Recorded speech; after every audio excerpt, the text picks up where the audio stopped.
Halo, saya Ifik Arifin. Halo, saya Anis Daud. Halo, saya Felita Astari. Kita berada di Techniques by Inixindo.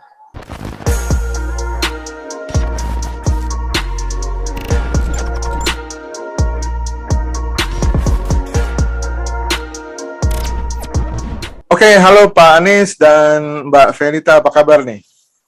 Baik-baik, Pak. Selamat Baik, pagi. sehat semua Baik. ya. Kita masuk ke Alhamdulillah. endemi, apa namanya? Epidemi. Mau masuk ke situ ya. Gimana Pak Anis kabarnya di mana tinggal di Sepong ya? Di mana? Oh, kalau saya tinggalnya di Cibubur, Pak. Cibubur. Kantor di BSD. Hmm. Lumayan Di jauh, Pak. jauh gitu ya. Maunya yang jauh-jauh aja ya. Tapi di pinggir Jakarta ya Pak ya. Ya, Jadi lebih masih cepat. berbau Jakarta lah, berbau Jakarta. Nggak usah merasakan apa hiruk pikuknya tengah Jakarta ya Pak ya. Betul, Pak.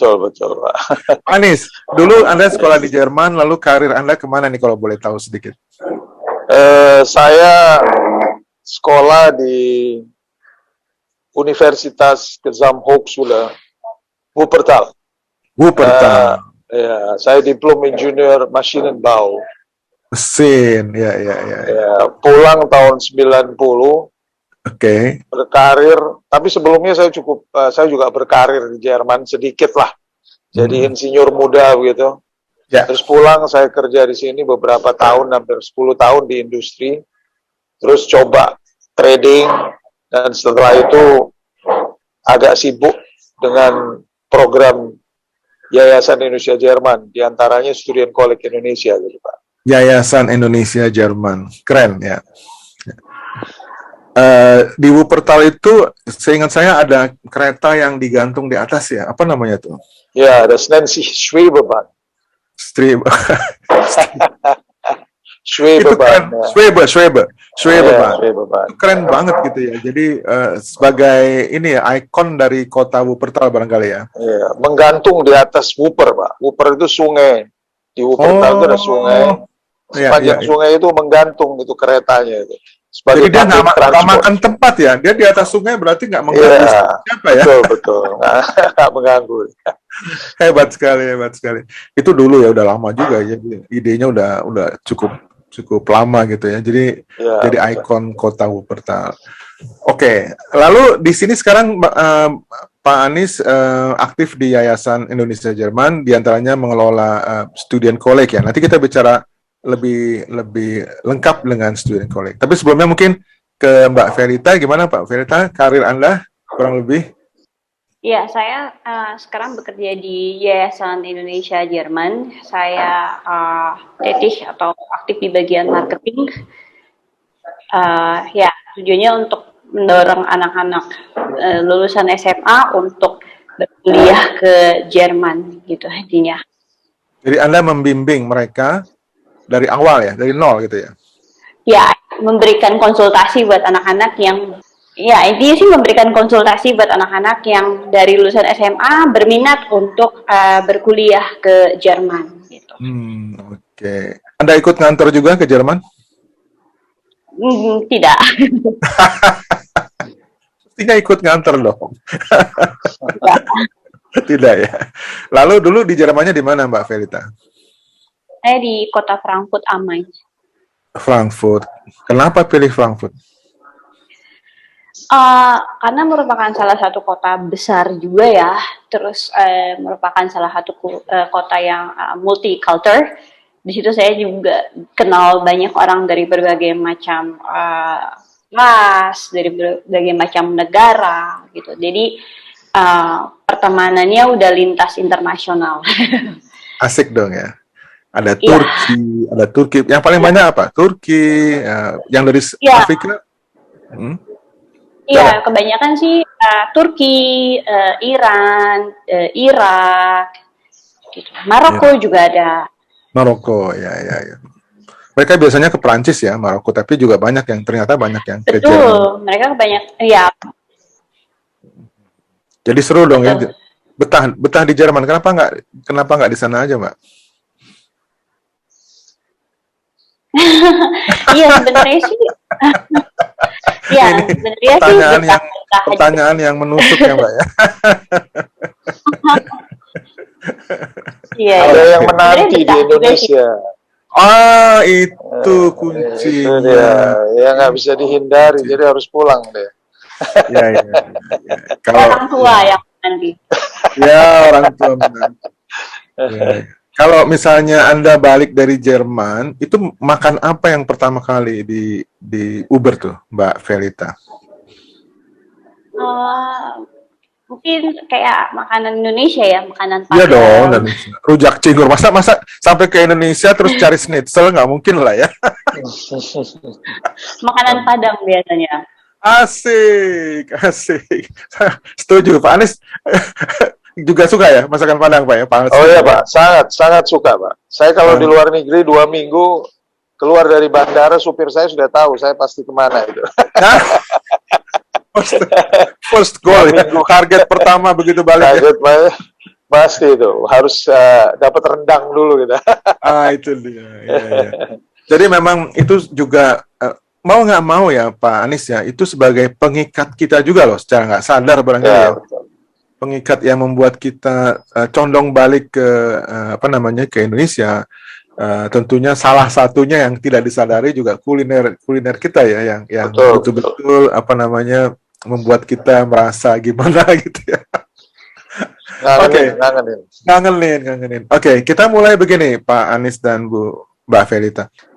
Kita harus membayangkan bahwa saya ini masih SMA misalnya ya. Saya ingin bersekolah di luar negeri. Ya. Saya cerita diri saya sendiri dulu deh ya. Waktu SMA itu, sebetulnya SMP malah saya udah punya niat ke luar negeri karena gosip gitu, dengar-dengar gitu ya. Saya dengar dari saudara-saudara saya bahwa sekolah di Jerman itu tidak bayar, ya tidak bayar. Jadi, apa namanya itu memberikan satu apa namanya motivasi sendiri bahwa wah nggak bayar dibandingkan di sini biasanya kita mengejar perguruan tinggi negeri PTN ya. Nanti kalau gagal baru ke swasta. Itu biasanya flow-nya begitu. Dan di swasta itu ternyata biayanya cukup mahal gitu ya. Jadi daripada saya bayar mahal, mungkin gitu ya. Ini setiap orang tentunya berbeda-beda ya. Daripada saya bayar mahal, saya lebih baik sekolah di luar negeri, uangnya saya pakai buat modal ke luar negeri. Itu yang pertama. Jadi yang pertama adalah tidak bayar. Yang kedua, gosip yang rumor yang apa namanya yang membuat kita ingin ke Jerman itu adalah bisa sambil kerja. Jadi kayak angin sorga gitu loh. Lu sekolah aja di Jerman, nanti lu bisa sambil kerja dapat duit, lu nggak usah dikirim uang lagi dari Indonesia gitu. Nah, saya tentunya itu dua hal yang sering saya dengar. Yang ketiga mungkin ambisi ingin Jerman itu terkenal sebagai negara yang tekniknya tinggi ya, terutama mesin ya. Siapa yang nggak mau pakai Mercedes-Benz, siapa yang nggak mau pakai BMW gitu ya. Itu jadi itu adalah salah satu daya tarik juga gitu ya, teknologi Jerman. Terus yang keempat, disiplin ya, tapi itu kan masih gosip. Disiplin itu maksudnya orang Jerman itu beda dengan Eropa ataupun Prancis misalnya. Mereka itu disiplin terutama kalau kita lihat di lalu lintas. Ya Pak Anies ya. Lalu lintas mereka itu teratur rapi. Begitu kita keluar ke perbatasan Prancis, apalagi di Paris misalnya ya, itu udah kacau beliau gitu ya. kita udah nggak nyaman lagi gitu ya. Nah, jadi banyak hal-hal yang memotivasi tersebut. Mungkin saya tanya Mbak Farita dulu. Anda sudah berkonsultasi dengan banyak orang Indonesia yang ingin sekolah di luar negeri. Apa aja sebetulnya motivasi yang membuat mereka ingin belajar ke luar negeri? Mbak Farita, silakan. Kalau pada intinya sih mereka, terutama yang ke Jerman ya, mereka sih pada intinya tuh pengen untuk mendapat pengalaman yang baru, begitu ya, pengen untuk mendapat pengalaman yang baru, terutama apalagi kalau di Jerman kan terkenal dengan tekniknya. Jadi mereka kayak mungkin punya forbuild ya, atau kayak punya orang yang menjadi panutan seperti itu, orang yang menjadi panutan kayak, oh lihat Pak Habibie, oh saya pengen seperti Pak Habibie nih gitu. Oh Pak Habibie kan kuliahnya di Jerman gitu. Jadi oh ya udah deh kalau saya pengen kuliah, saya pengen kuliah seperti Pak Habibie deh, saya pengen kuliah ke Jerman seperti itu. Jadi kayak pertama dia punya orang yang bisa menjadi panutan gitu ya, melihat bukan mungkin cuma Pak Habibie, mungkin yang lainnya juga gitu. Apalagi kan sekarang banyak nih ya, banyak influencer kayak orang anak yang sudah kuliah ke Jerman, mereka bikin vlog gitu ya, mereka bikin video di YouTube, terus wah kayaknya enak banget nih, mungkin pertama kali ngelihatnya kayak wah bisa jalan-jalan, kayaknya kok kotanya cantik gitu, oh udah deh saya pengen gitu. Itu mungkin motivasi dasar anak-anak yang baru lulus SMA, wah enak banget sih tinggal di luar negeri, keren gitu. Itu mungkin motivasi awal anak-anak untuk ya udah deh saya lulus SMA, saya pengen kuliah di luar. Pertama sih mungkin itu ya yang Jadi membuat membayangkan yang senang-senang dulu ya, yang enak-enak dulu. biasanya sih biasanya sih seperti itu. Yang susah-susah nggak dibicarakan ya, hidup sendiri di sana itu nggak dibicarakan. Biasanya mereka baru mikir itu setelah oh iya, setelah memutuskan gitu, saya pengen kuliah ke Jerman, ternyata setelah diteliti, oh iya ya saya harus tinggal sendiri, biayanya bagaimana, bahasanya seperti apa, belajarnya seperti apa, belum culture shocknya, itu Culture setelah shock. iya, setelah itu sih mereka baru berpikir ke situ gitu. Ya, ya. Berbicara culture shock itu real ya. 3 bulan pertama biasanya itu terjadi untuk setiap orang ya, bahwa dia tiba-tiba pindah dari suasana yang hiruk pikuk di Jakarta misalnya, lalu pindah ke Jerman yang mereka pikir tadinya adalah apa ya, sorga gitu ya. Tiba-tiba mereka kesepian di sana, nggak punya teman, nggak punya siapa-siapa gitu. Itu shock banget gitu ya. Nah, ya. Jadi hal seperti ini juga harus disampaikan gitu ya ke mereka yang mau berangkat supaya tidak karena ada yang begitu shock mereka nggak kuat, mereka pulang lagi gitu ya. Jadi belum berjuang, belum berperang sudah kalah duluan gitu misalnya ya. Ada juga yang hal itu terjadi. Oke. Lalu yang motivasinya dengan teknologi yang zaman sekarang ini, misalnya di teknologi informasi itu nggak banyak, Mbak Felita. Misalnya orang ingin belajar IT ya di informatik segala macam, itu gimana?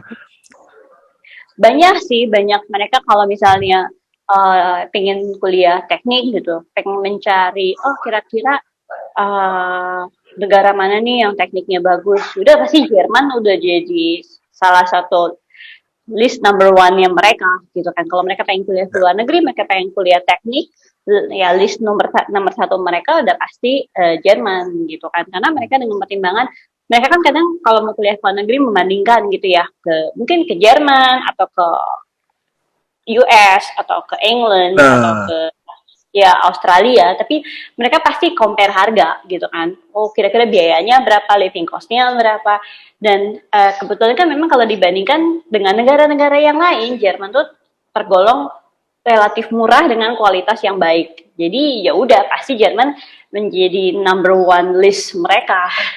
Number one of choice.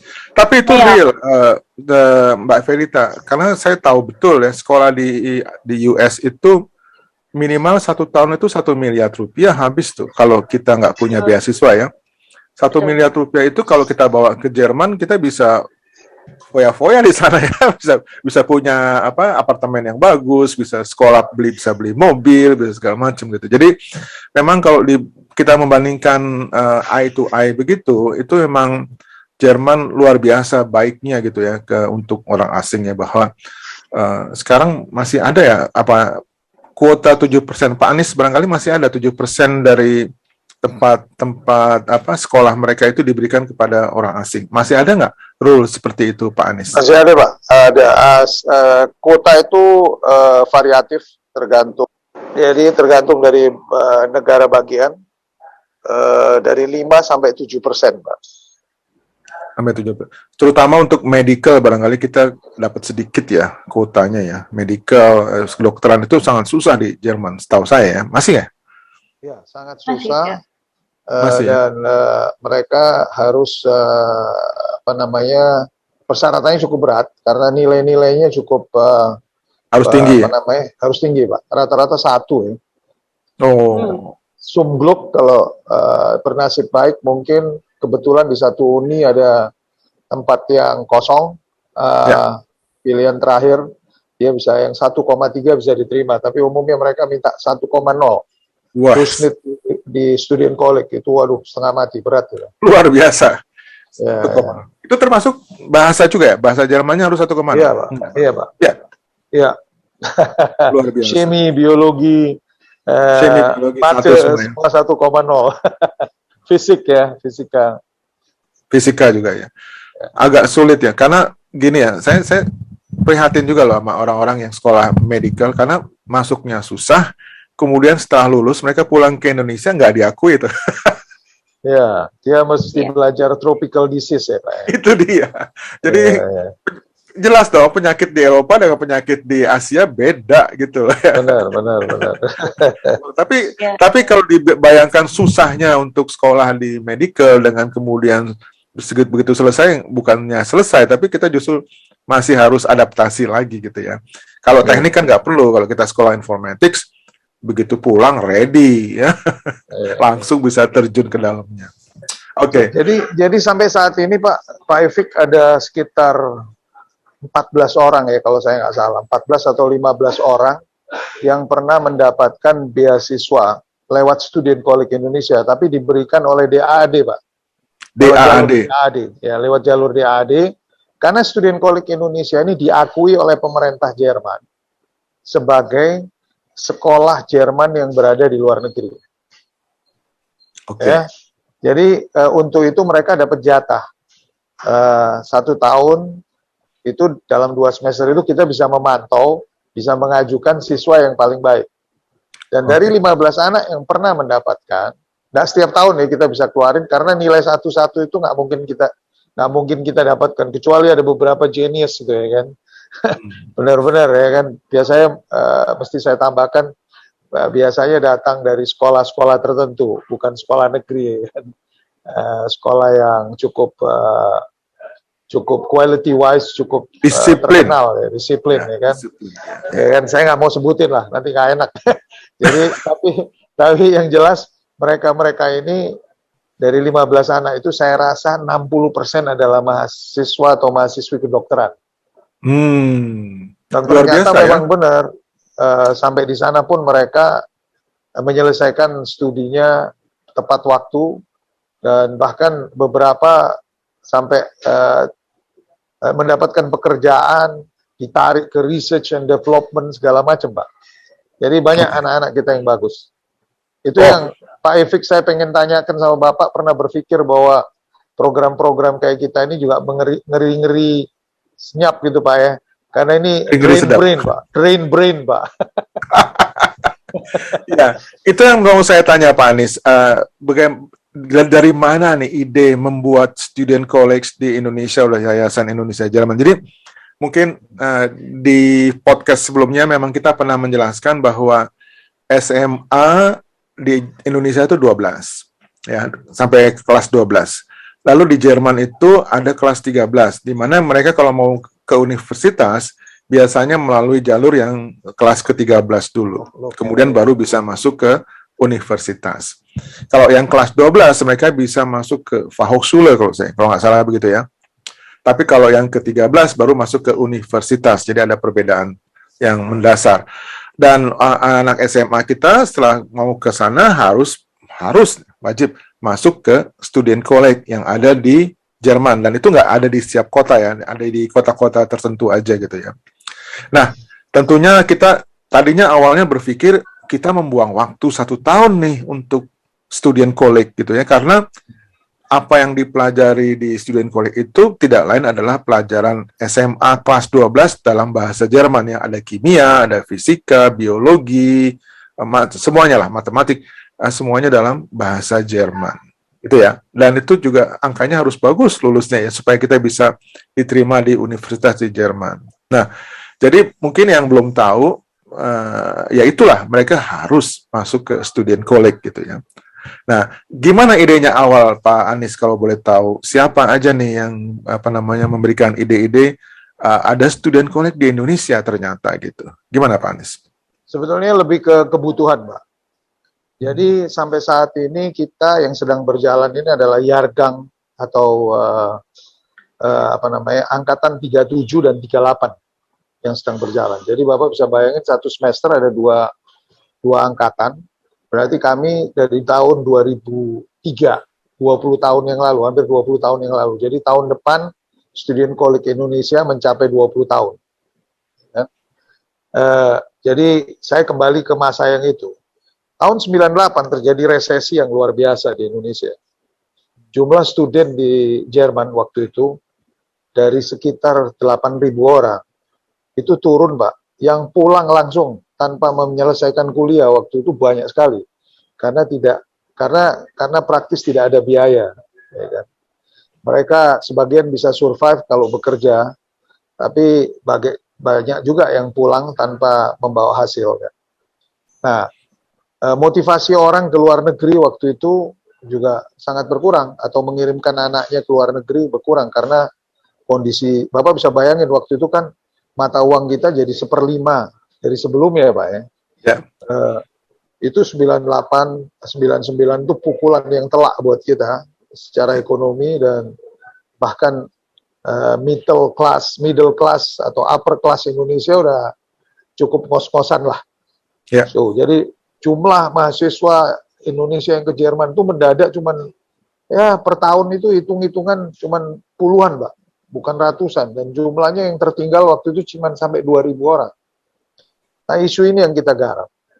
Setelah itu, di samping itu, Profesor Dr. Sudiarto waktu itu salah satu pendiri, itu bekas atase Indonesia di Jerman. Jadi atase pendidikan Indonesia di Jerman, dan kebetulan waktu itu beliau bekerja untuk Duta Besar Indonesia, Bapak Purnawirawan Marsikal Soekardi.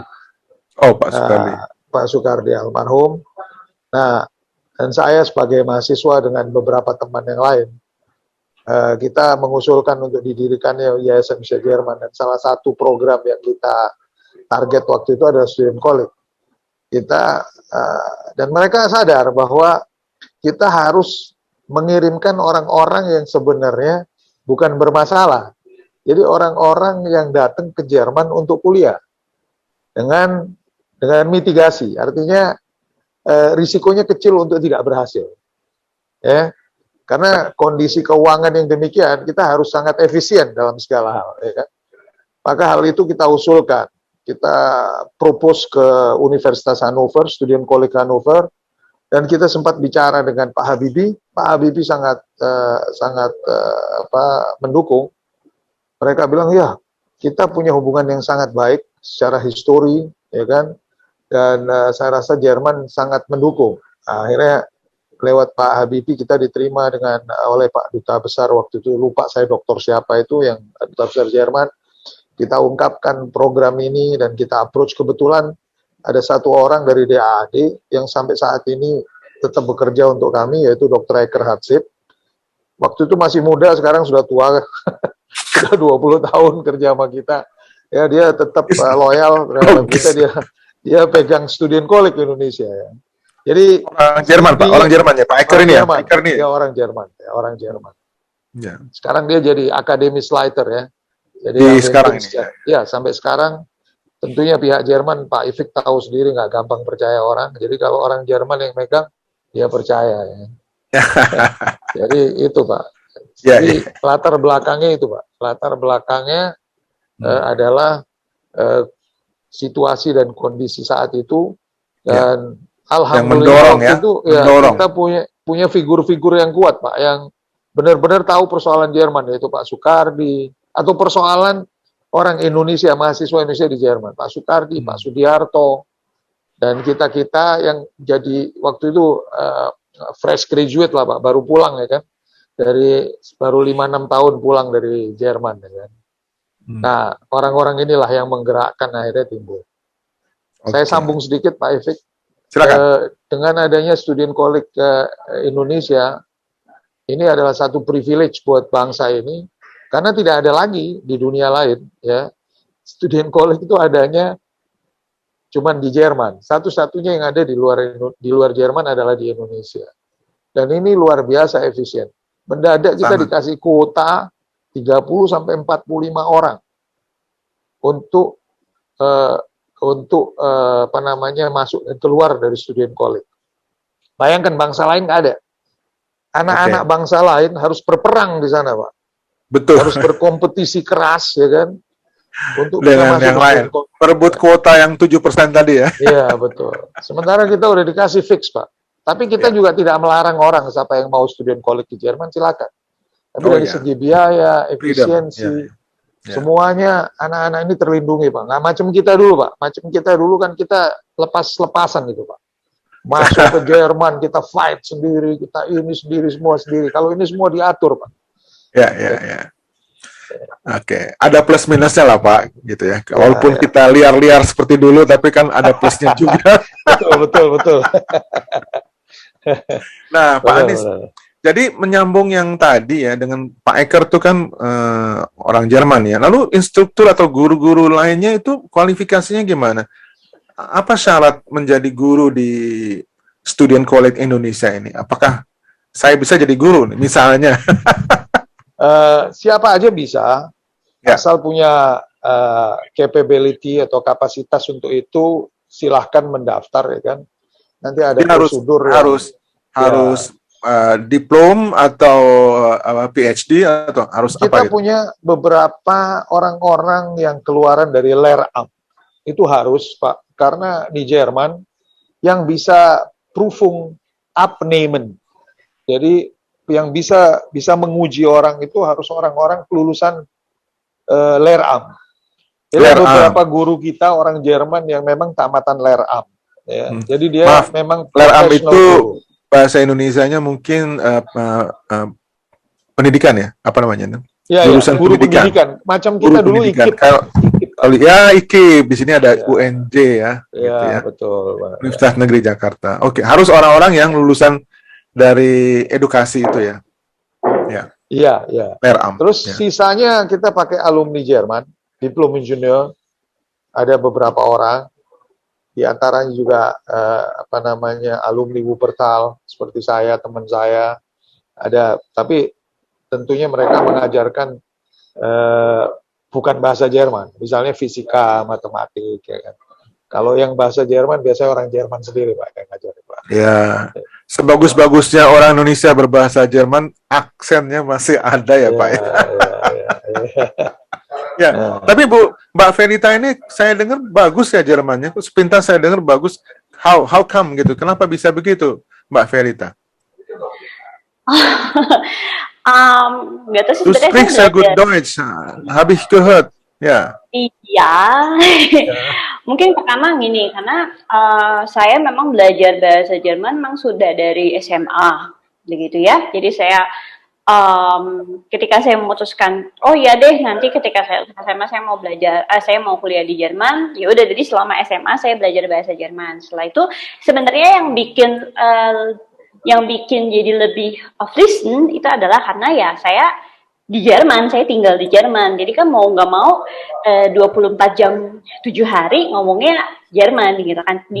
Akhirnya saya juga kan mempelajari kayak gimana sih mereka ngomong gitu kan. Slang-slangnya gimana sih gitu kan. Jadi ya dan saya berusaha untuk meniru gitu. Jadi biar mereka juga bisa mengerti saya juga jadi lebih belajar bagaimana berbicara dengan baik. Oke, jadi memang kadang-kadang bahasa itu bakat-bakatan juga ya. Ada yang memang punya bakat luas gitu, ngomongnya itu enak dengernya gitu. Iya. Ya karena sebenarnya yang bikin tambah lancar ya karena saya terjun langsung di sana gitu kan. Iya. Jadi sangat sulit ya untuk menguasai bahasa tapi tidak di tempatnya gitu ya, tidak di daerahnya gitu ya. Sulit. Bisa tapi sulit ya. Sekarang kan ada internet, Mbak. Iya. Tapi tetap aja sulit, harus ke sana ya. Oke, selanjutnya Pak Anies bagaimana nih, atau Mbak Verita juga bisa. Kalau saya tertarik untuk masuk ke student college, kira-kira gimana ininya, alur prosesnya gitu? Mbak Felita mungkin bisa. Ya, Felita lebih tahu. Iya, jadi biasanya begini Pak, untuk anak-anak lulusan SMA yang mau berkuliah ke Jerman kan memang pertama harus menempuh studi kolek terlebih dahulu ya, begitu. Karena seperti yang kita ketahui kan sekolah di Indonesia itu kan dari kelas 1 sampai kelas 12 gitu ya. Sementara di Jerman sendiri kan sampai kelas 13. Jadi perlu ada yang namanya penyetaraan. Nah, itulah fungsi dari student college atau kita biasanya sih kayak saya membahasakannya dengan pre-college gitu ya. Jadi kayak semacam satu tahun kita belajar seperti SMA gitu. Jadi mungkin semacam kelas 13-nya gitu lah. Jadi kita belajar mata pelajaran yang kita pernah pelajari di sekolah tapi dalam bahasa Jerman seperti itu. Maka biasanya kalau anak-anak datang ke sini yang masih SMA, saya tekankan syarat pertama adalah harus belajar bahasa Jerman terlebih dahulu. Gitu. Jadi harus memiliki kemampuan bahasa Jerman. Gitu. Kalau ke student koleksi biasanya sampai level B1 atau B2. Kalau punya ya ada levelnya kan ada A1, A2, B1, B2 gitu. Kalau student collect biasanya B1 atau B2. Kalau bisa sampai level B2 lebih bagus lagi. Jadi dia lebih mantap gitu kan. Nah, betul. Jadi setelah anak-anak itu lulus, mereka biasanya kan bisa kalau ingin kan student collect bisa di Indonesia, bisa di Jerman begitu ya. Kalau akhirnya setelah mereka lulus, mereka bisa apply ke student collect, baik student collect Indonesia maupun student collect di Jerman. Lalu mereka mengikuti yang namanya Aufnahmeprüfung atau ujian masuk. Begitu. Nah, bentar. Yang biasanya Jadi kita belum apply ke universitas di Jerman ya? Belum ya? Tidak dari awal. Apply-nya ke student collect. Setelah lulus dari kolek gitu atau selama masih di kolek kita apply ke Jerman atau gimana? Jadi setelah lulus SMA kita apply ke student collect seperti itu. Ke student collect dulu, tidak langsung ke universitas. Enggak, apply-nya ke student collect. Biasanya ada beberapa student collect yang apply-nya melalui universitasnya tapi tetap pilihannya untuk Ausländische Studierende. Jadi masuknya tetap ke student collect seperti itu. Begini, maaf, pertanyaan saya begini. Kalau saya mau ke Jerman, saya apply ke Jerman, lalu saya dapat izin untuk ke student collect. Bisa kan biasanya gitu kan? Lalu izin itu saya bawa ke student collect di Indonesia. Bisa begitu? Jadi dari awal sih sebenarnya biasanya anak-anak itu sudah memilih sih antara dia mau student collect di Jerman atau misalnya student collect-nya di Indonesia seperti itu. Jadi mereka. Tapi kan syarat masuk ke student collect di Jerman dia harus apply dulu, punya izin dulu atau langsung namanya kan harus punya izin dulu yang dikeluarkan oleh universitas yang dipilihnya gitu kan? Ya, mungkin saya tengahin sedikit Pak Rifik begini Pak. Dalam kasus student collect Indonesia, kita kan bekerja sama dengan student collect Hannover, ya, Beziehungsweise dan Universitas Hannover. Jadi ketika anak itu mendaftar pada kami dan kami terima, dia sebetulnya otomatis dia sudah digaransi sebuah tempat sekolah, jadi Studienplatz di Hannover. Jadi seolah-olah dia adalah murid student collect Hannover juga. Yang ada di Indonesia, gitu Pak. Jadi nanti setelah dia tamat student collect di tempat kami, dia bisa memilih kemana aja. Jadi dia boleh pindah tentunya, bebas di Jerman, mau sekolah di universitas atau di Fachhochschule di seluruh Jerman bisa. Pokoknya udah mengantongi ijazah Studcall gitu ya, student college. Clear. Dan biayanya sekitar berapa ya kalau kita boleh rincikan untuk sekolah di Indonesia ini kira-kira habis berapa? Range-nya aja mungkin, nggak usah terlalu eksak. Itu Felita lebih tahu. Felita. Kami per semesternya begitu ya, untuk biaya per semesternya 30 juta ditambah 1.000 euro untuk per semester. 30 juta per 1.000 euro ya. 30 juta rupiah ditambah 1.000 euro untuk setiap semester. 2 semester ya? Itu tiap semester, 30 juta tambah 1.000 euro itu tiap semester. Kami 2 semester ya, jadi dikali 2. Kita sekolah berapa semester? 2 semester toh? Bukan? Iya, 2 semester. 2 semester. Jadi kira-kira 60 juta plus 2.000 euro. Betul. Ya, jadi saya bisa, dan yang lain-lain nggak ada ya, tinggal transportasi ke Serpong atau kemana gitu kan, itu urus sendiri lah ya, atau harus Ada Pak, ada asramanya nggak? Nggak ada ya? ada asrama, ada Oh, ada juga. Sama. asrama kurang lebih 7 menit dari situ. Kalau naik motor mungkin 5 menit lah. Karena kalau Jalan. kalau orang Jakarta mungkin nggak masalah, tapi kalau yang dari daerah, dari kayak dari Makassar, dari Manado gitu kan, mereka nggak punya rumah di sini. Ya. Ada ya? Kami siapkan, Pak. Kami siapkan walaupun Wow. kapasitasnya cuma 26 anak. Karena di situ juga banyak tempat-tempat di sekitar situ di mana mereka bisa tinggal. Ya, ya, ya, ya. Paling tidak sudah ada fasilitasnya gitu ya. Ada. Oke, oke. Lalu tantangannya apa ya yang ada di Student College buat anak-anak kita ini, mahasiswa apa namanya yang belajar di tempat Anda, Mbak Felita? Anda kan bukan konseling ya. Kira-kira problem mereka apa kebanyakan, Mbak Felita? Oke, pertama sih problemnya bahasa pertama. Problem utama yang pertama adalah bahasa. Karena yang mungkin mereka selama di sekolah biasa gitu ya belajar matematika, fisika, kimia, itu semua dalam bahasa Indonesia tapi kan. Nah, yang menjadi tantangan terberat adalah bagaimana mereka mempelajari itu semua tapi dalam bahasa Jerman. Betul. Membayangkan fisika aja dalam bahasa Indonesia orang sudah aduh sulit gitu ya.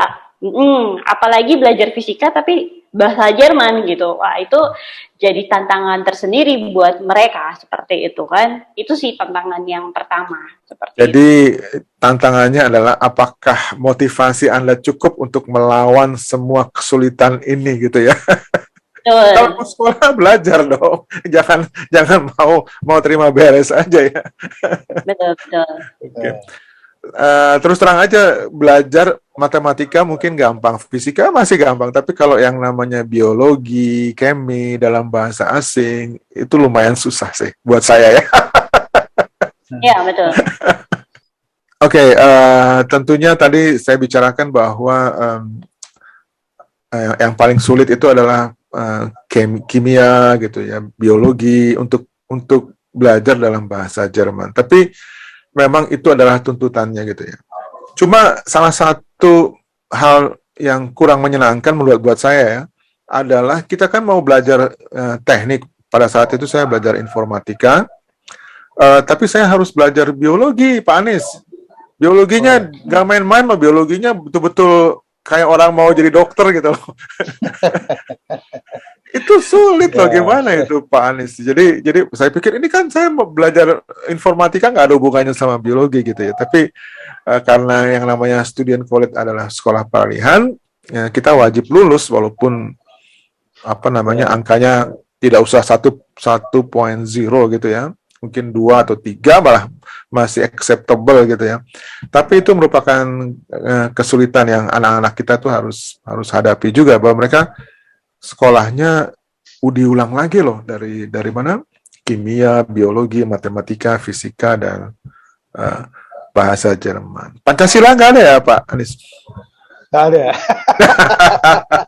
Kebetulan nggak ada, Pak. Nggak ada agama, nggak ada Pancasila, ya nggak ada yang gitu-gitu, nggak ada lah, Pak. Jadi fokus. Nggak ada ya. Jadi mata pelajarannya cuma beberapa aja. Tapi menarik tadi yang Pak Ifik tadi sampaikan. Sebenarnya tadi Felita menggambarkannya sedikit lebih simpel, tapi kalau saya agak sedikit dalam. Pertama yang dihadapi sama anak-anak yang masuk student college itu adalah shock yang luar biasa. Ya, jadi sebulan sampai 2 bulan itu mereka luar biasa menghadapi shock. Kenapa? Karena mendadak yang ngajar, ya kan, semuanya berbahasa Jerman. Ya, orang Jerman, dan ada orang Indonesia tapi nggak mau diajak bahasa Jerman, itu kaget ya. Ya, harus berbahasa Jerman ya.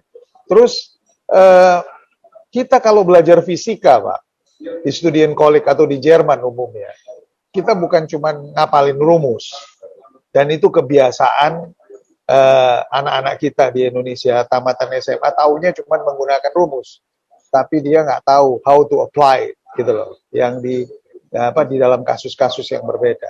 Jadi mereka juga nggak tahu bagaimana rumus itu bisa menjadi sebuah rumus. Itu prosesnya kayak apa dia juga nggak tahu.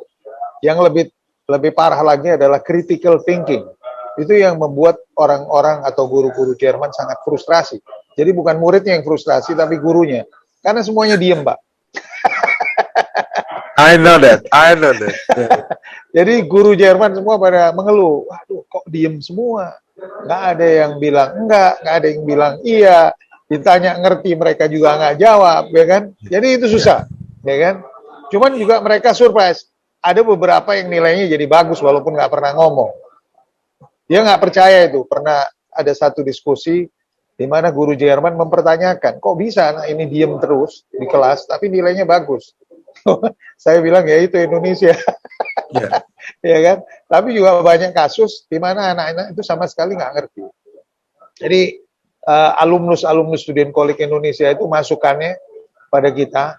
Dia bilang, bahkan yang sudah sampai jadi dokter di Jerman itu kalau kita tanya apa yang bisa menjadi masukan buat kita di sini.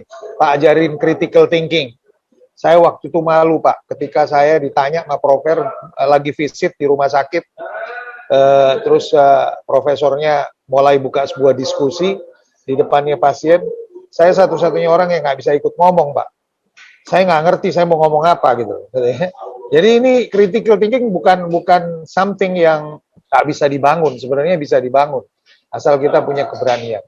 Saya rasa itu, Pak, yang paling penting. Setuju, Pak Anies. Jadi selama ini pendidikan kita ini selalu behaviorism. Jadi apa yang guru katakan itulah yang benar gitu ya. Jadi guru nggak peduli atas pendapat siswanya, dan siswa juga comfortable aja, oke-oke aja ya.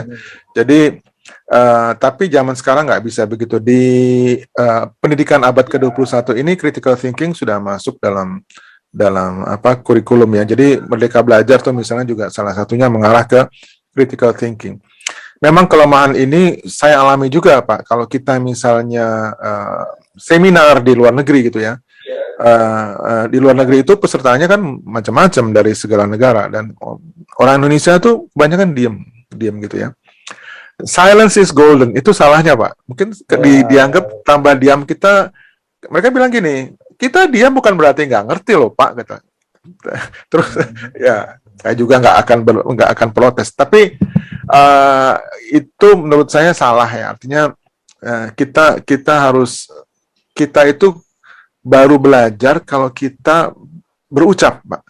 Jadi kalau selama kita nggak berucap, kita tuh susah belajar sebetulnya gitu. Tapi kalau kita berucap, walaupun mungkin ucapan itu nanti tidak selalu benar gitu ya, mungkin salah ngerti atau salah paham, tapi itu kita berani itu tadi mengungkapkan pendapat segala macam. Itu yang harus didobrak, Pak. Jadi saya harap juga di student college juga begitu ya. Critical thinking itu sudah mulai dibina dari awal, dan mudah-mudahan berubah gitu ya.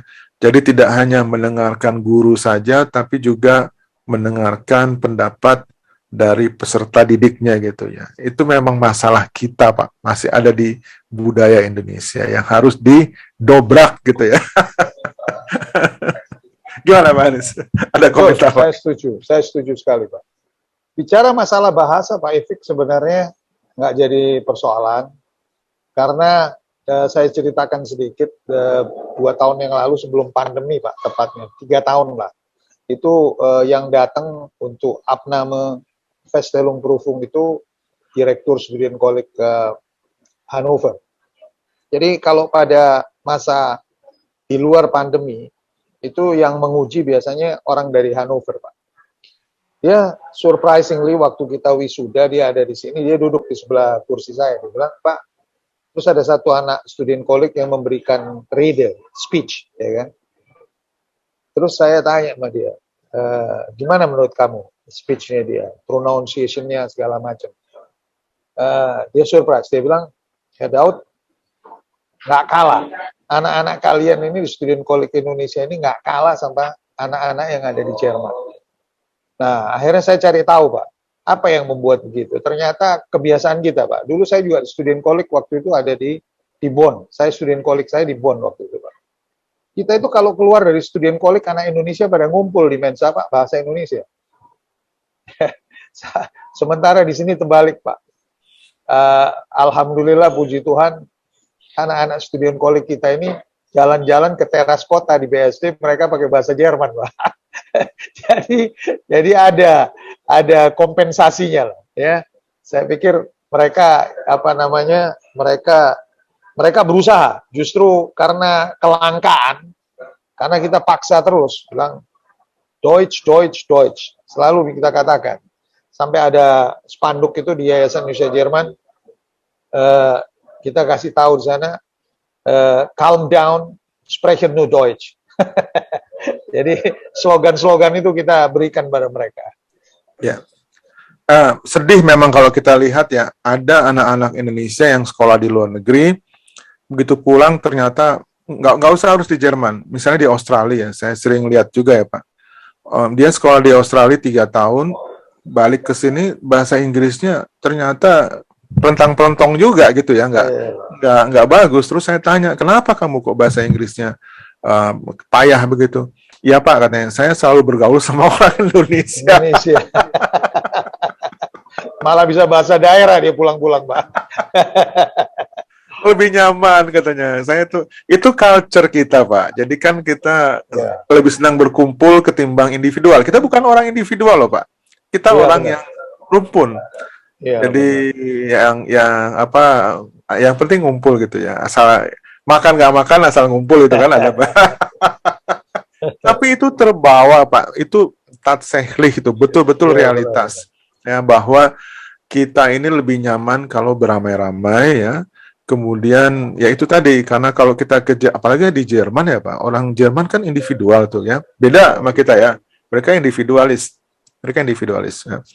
Mereka spesialis juga, mereka spesialis. Jadi kalau mereka punya keahlian, ahli banget gitu. Nggak kayak kita keahlian kita ini bisa, itu bisa, ini bisa, banyak bisanya, tapi nggak ahli bener gitu. Nah, orang Jerman beda. Multi kita bisa, olahraga juga gitu, mau main apa bisa, pingpong bisa, badminton bisa, catur bisa, bola bisa, tapi ya gitu-gitu aja. Nah ini, jadi kita mesti belajar mengarah sedikit ke arah, kita nggak ingin jadi individualis juga, artinya nggak seperti inilah orang-orang yang buas-buas gitu nggak lah, tapi kita ingin merubah itu tadi critical thinking segala macam sehingga kita bisa lebih kreatif, lebih pede gitu, lebih percaya diri gitu ya Pak ya. Nah ini penting ditanamkan sejak awal. Harusnya di sekolah-sekolah dasar juga sudah mulai begitu. Kita nanti melantur ke arah yang lain kalau gitu ya. Ke arah budaya. Mbak Fenita, ada lagi yang ingin disampaikan nih. Kita sudah sampai di penghujung acara ini. Gimana Pak, Mbak Fenita? Oke, ya paling buat adik-adik SMA begitu ya, yang memang ingin berkuliah ke luar negeri, khususnya ke Jerman. Ya, yang ingin saya sampaikan adalah persiapkan dirimu sebaik-baiknya, begitu ya. Banyak aspek yang harus dipersiapkan, mulai dari bahasa, mulai dari mental tadi, mulai dari teknik belajar seperti tadi yang sudah dibahas ya. Kita apalagi tadi sudah dibahas di kuliah itu, belajarnya bukan cuma hafalan gitu ya, tapi juga bagaimana berpikir secara kritis untuk mengapa begini, mengapa rumusnya bisa seperti ini, dasarnya apa begitu. Jadi pelan-pelan untuk anak-anak adik-adik SMA yang ingin berkuliah di Jerman harus sudah mulai berpikir, jangan cuman guru mengatakan A, ya udah ngikut A, tapi mengapa A? Kenapa tidak B? Kenapa tidak C? Kenapa tidak E misalnya seperti itu. Jadi pesan saya ya persiapkan diri sebaik-baiknya dari segi bahasa, dari segi mental, dan belajar yang baik sehingga bisa mendapatkan nilai yang baik pula gitu kan, terutama untuk jurusan-jurusan yang memang menuntut untuk nilai yang baik. Itu aja sih. Ya.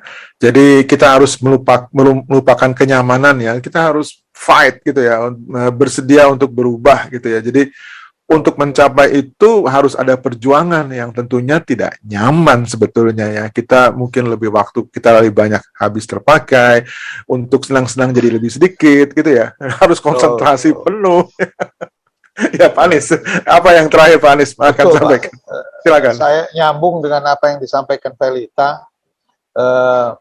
Sebetulnya Jerman merupakan tempat tujuan studi yang sangat menarik sampai hari ini.